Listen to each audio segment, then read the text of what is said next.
It is draft day, ladies and gentlemen, and the Chicago Bulls got a lot of decisions to make.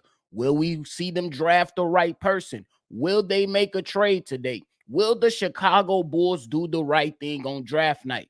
Then there is no momentum when it comes to contract negotiations with DeMar DeRozan. And I know y'all seen that Mikal Bridges trade last night. I'm a little ticked off. Y'all know we're going to talk about it all, break it down on this jam-packed show. But you gotta hear the music first. Cognac, gang.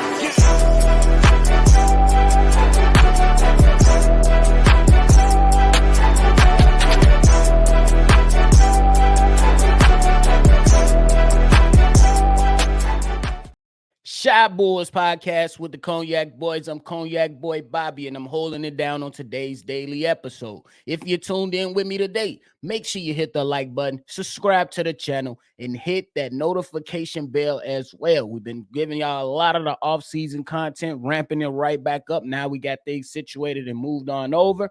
But we're going to keep that fire coming. As we know, the NBA draft is now a 2-day event with day one beginning tonight, later today at 8 p.m. Eastern, and the Chicago Bulls are on the clock. They have the number 11 pick, and they have some decisions to make. Now, when we talk about what the Chicago Bulls should be going or what type of mindset the Chicago Bulls should be going into this NBA draft, I say you go into this shit and you be prepared for anything if you're the Chicago Bulls. Be prepared to take on additional calls. Be prepared to take or, pick up your phone to make a call. But if you do find yourself at the 11 pick and stand there, you have to come to the terms of what does this team need and who's the best player available. I know a lot of people like to say, no, regardless, you want to be in a situation to where you draft the best player available and not necessarily look at need. Or you have some people on the other end that say you absolutely have to draft need versus the best player available. I say you do a combination of both. If you get to the 11th pick, and let's just say for the sake of discussion, we're going to mention these players within that range of what we heard from the Chicago Bulls or certain other reports to what players have been linked to the Chicago Bulls. If we get to the 11th pick, and there is still a T.J. Salon on the docket. There is still a Khalil Ware on the docket. Hell, there's possibly even a Rob Dillingham. Sorry, fella, I messed up your name probably. If there's a Devin Carter right there, if there's a Kyle Filipowski right there, the Chicago Bulls need to be ensuring that they are looking at who's the best player available, but who also out of those players mentioned, whoever those players may be when it comes down to it, who is going to provide us and fill a void that we desperately need when it comes to that front court. Y'all know my stance on this. I believe if you get to the 11th pick and you see Khalil Ware there, it's an absolutely no-brainer. You take Khalil Ware. I believe the upside is good on the offensive side. I believe the defensive side is already good enough to get him playing time. He will be able to have some type of presence while he's on the floor offensively. He has a lot of upside to where he can improve for sure. That'll be my number one pick. That'll be the guy that I will go with. Now, if the Bulls find themselves in a situation to where you can go ahead and trade out of 11, that's something you might have to consider. And you might have to start trying to think about if you're going to throw in Nikola Vucevic in there, if you're going to throw Zach LaVine in there. Those are my two guys that I will be trying to move tonight. You have to try to find a team that's desperate enough or a team that's anxious enough, eager enough, to figure out how they want to change their team. And you can see if you can creep in there, finesse a little bit and say, hey, we know you're trying to move out of your spot. We'll move up or we'll move back and we'll give you this or we'll give you that. Will you accept this? Something along those lines. You have to be, I believe the Chicago Bulls right now at this day and time, they have to be aggressive. You have to be aggressive. If you come into the table, you're telling me that you want to go ahead and change the profile of this team, everything's on the table. That means on draft night, everything should be on the table to see if you can find a couple people or a couple organizations that are willing to make a deal with you, but in the best interest of the Chicago Bulls. That's how you do it. I understand there are some fan favorites. There are some guys that I genuinely love on this team. Y'all know how I feel. I believe you leave the young players like a Ayodo Sumu alone. You leave young players like a Kobe White alone, but that does not mean you can't make moves with guys like a Zach LaVine and Nikola Vucevic, even though we already know their value is not that high. But if the deal makes sense, we can live with it. We can live with it. At least me. That's how I feel about it. We can live with it. You know what I'm saying? So I hope they go out here and make the right move. I believe the right move, if he falls to 11, is Khalil Ware. After that, I pretty much feel like it's a toss-up. My second choice would be maybe a Cal Filipowski because I want to invest in the front court. Now, if you're looking at other guys like a Devin Carter or Dallahan, somebody like that, a Salon, cool. I'm like, okay, cool. But that has to be that has to come if Cal Filipowski is not on the court. I mean, not on the board. Khalil Ware is not on the board. Those selections will have to come if those two players are not on the board for me. Will the Chicago Bulls do the right thing though? Let me know down in the box below. I want to move on. And let me know how you guys are feeling about this draft, y'all. Because to be honest with you, I'm really not that confident in the Chicago Bulls that they will draft the right person or get it right. So let me know your thoughts on that. Now, on to the next topic. It is being reported that there has been minimal momentum between the Chicago Bulls and DeMar DeRozan to get a deal done. And I got to keep it a buck. What else do you want the Chicago Bulls to do?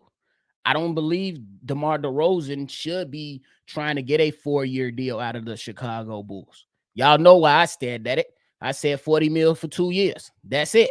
You get an $80 million contract and you will be here for 2 years.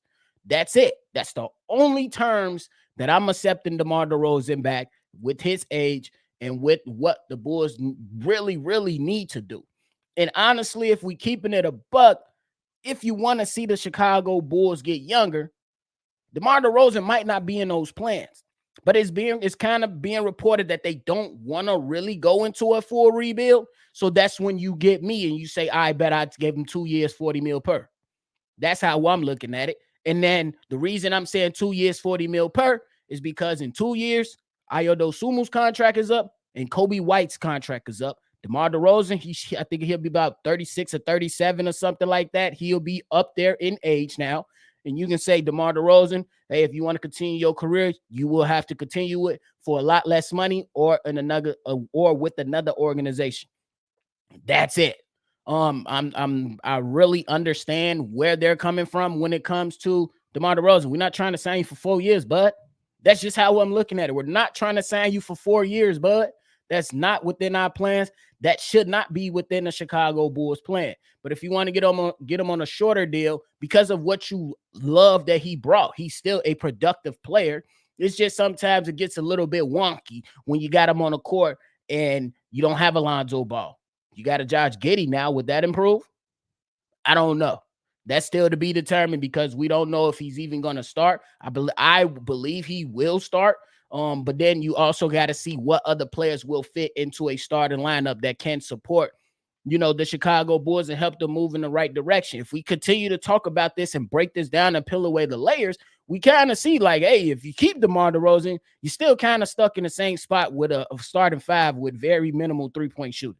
So that's another thing. So regardless of if I like the person or like the player and believe that if you want to retain him, he should only be retained at a 2-year deal, you still come and talk about the schematics and you say, damn, it really don't make sense. So will the Bulls do the right thing? Going back to the original topic of this episode, will the Bulls do the right thing? I know we talked about Zach LaVine. I know we talked about Nikola Vucevic, but the guy that's right there who wants to return or who you think will return and DeMar DeRozan is right there. And we don't necessarily know what the hell is going to go on with that situation. I do think that it kind of is time for DeMar DeRozan to go ahead and ring chase, bro. Go ahead and ring chase. Who gives a damn? Bro, you cannot tell me it is not a contender that will need a DeMar DeRozan in the fourth quarter. Now it's going to be some other stuff that they got to work out for sure. Play style, everything, defense, all that stuff. But when it comes down to the fourth quarter scoring, we know DeMar DeRozan can put the ball in the bucket. That's it. That's it. So not much momentum going on for DeMar DeRozan. Hey, I hope we figure it out soon, whether that's you're leaving or you're staying. I hope we figure it out soon so we can continue to push this thing where it needs to go, and that's making the Chicago Bulls better. I like players, but this is I'm for the team. I represent the team that's on the hat and that's on the front of the shirts. You know what I'm saying? Not the names on the back. I love my players, that come through here in Chicago, different players, but it's all about the team first, and that's who I got to rock with. So if DeMar DeRozan, hey, if you stick around, I'll be okay with it, kind of. You know what I'm saying? But if you go, I'll be okay with that too. It's all in the best interest of the Chicago Bulls, and whatever happens, it has to make sense. Now, I'm a little ticked off, yo. About this Mikal Bridges about the Mikal Bridges trade that went on last night. The Brooklyn Nets traded Mikal Bridges to the New York Knicks. The New York Knicks gave up 5 first-round picks. 5 first-round picks. I don't really give a fuck about Boban Bogdanovic. Not saying he's a terrible player, but this ain't for him right now. We talking about the real players. You know what I'm saying? Not saying he's not a real player. I'm talking about the Alex Caruso compared to the Mikal Bridges. Look, this is the reason I'm ticked off. You tell me you do business with the Oklahoma City Thunder and you couldn't even get a second-round pick back. That's the problem. Now, if there's going to be a discussion to say Mikal Bridges is 10 times better than Alex Caruso, I'm going to totally disagree with that. I don't believe he's 10 times better than Alex Caruso. Will I go out on a limb and say he's better? Absolutely. Mikal Bridges is better than Alex Caruso, but it ain't that far off. I tell you that. If you think it's a huge gap, I'm going to disagree with that simply because the roles that these guys were asked to play were totally different. Totally different. Before Mikal Bridges was in Brooklyn, he was a black version of Alex Caruso in Phoenix. Keep it a buck. Okay, his role changed, so now you see him in a different light. He can put up 20 points per game. He got a little mid-range going, and he can still be solid defensively. Cool. But I could argue that Alex Caruso, while he's sticking the hell out of the best play on the opposing team, my man's is initiating offense and knocking down a career high in three-point shooting. Stop playing with me. You couldn't. I don't need to get 5 first-round picks for Alex Caruso. I don't need that. I just needed one. I just needed one. And I get it. And there's a lot of things that go on when you talk about these conversations. You start pulling away layers. Another thing, which is a valid point. We come up to this and we say, damn, Mikal Bridges has a contract with multiple years left. Josh Giddey, kind of on the end of that. Alex Caruso, kind of on the end of that. But that's a fair fucking trade if you're the Chicago Bulls, right? We getting a player with 1 year left. You getting a player with 1 year left who shows loyalty. Alex Caruso showed loyalty to the Los Angeles Lakers. They booted him on because they didn't want to give him 13 mil. The Bulls said, we got you. I guarantee if the Bulls were in better standing, Alex Caruso will be willing to stick around. He even said he didn't really want to get traded. So the chances of the Oklahoma City Thunder missing out on Alex Caruso is very, very minimal. Can he walk? Absolutely. But the chances of him leaving after he said, hey, I'm happy to be here with a coach who I was coached under when I first started my career. I love him. I can't wait for him to cuss me out in practice. And now he gets to see that this number 1 seed gets to go back and fight again to be at the top of the Western Conference again. The chances of him leaving are very minimal. So when we look at Alex Caruso compared to Mikal Bridges, I will not fight you if you say Mikal Bridges is the better player. I'm going to fight you if you say he's way better than that. And that's for my boy Big Kev. Me and my brothers, we had an offline conversation today, you know what I'm saying, about this whole trade. And my man's Big Kev said he was way better. I said, no way. No way. When you talk about defense, who's the better defender? we gonna pull heads to see who the better defender. When we talk about the better offensive initiator, that's Mr. Headband. We talk about the more overall better score, you might get a nod to Mikal Bridges. So we pulling hairs with this discussion, right? That's how I'm looking at it, ladies and gentlemen. That's why, like, I was cool with it. I'm like, okay, cool. But it's always been a thing to where I'm like, damn, Bulls, you couldn't get one pick? One? Not one. Not even a second round pick. It's absolutely ridiculous in my eyes. And that Mikal Bridges trade just flipped the market, while the Bulls, at one point, you looked at it and you said, damn, is this how the trade market gonna look during the offseason and after the draft? Nah. New York said, hold my beer. New York said, hold my yak. New York said, hold my coffee. We finna make this move and we gonna change the market. Now teams are gonna I could be wrong, but I'm anticipating there will be more picks pushed out to other organizations depending on who it is. Why the Chicago Bulls did the Chicago Bulls thing and didn't get shit back. This is y'all call me crazy. It is what it is. Initially, right now, we don't know who. Josh Giddey could absolutely come out and be an all-star his first season, and that'll change everything. But as of right now, June 26th, this trade looked like it looked lopsided. It looked lopsided. It looked lopsided. And we said that originally anyway. You know what I'm saying? I was good with taking a player back, but the question was always, where's the draft pick? Where is the damn draft pick? You couldn't get nothing when you already had some on the table saying that some teams wanted to give you two. Fair enough. You couldn't say Sam Presti, give me one. That's the only thing I'm ticked off at. But y'all let me know, right? Do I have a right to be ticked off? I don't know. You can't take that right from me because I'm going to be ticked off. It is what it is. It is what it is. I don't give a damn. It is what it is. But it's something that me and CDubb, we talked about, and we was pretty much on the same accord. And I'm like, damn, has AK really negotiated a good trade since he's been here? We talked about the Nikola. He ain't made many trades. So I believe the only one we got to think about is the Vucevic trade and this trade. Those are two examples of trade that went wrong or not so good. Or, you know what I'm saying? This one is still to be determined. It's still left out. But as the first one, or from the history, it ain't much to go off of. You got to start questioning is if AK a good negotiator. I don't know. That's just how I'm looking at it. Unless you say this player is absolutely better than any first round pick that we're going to receive, we better see it on the basketball court. But that's it for me today, ladies and gentlemen.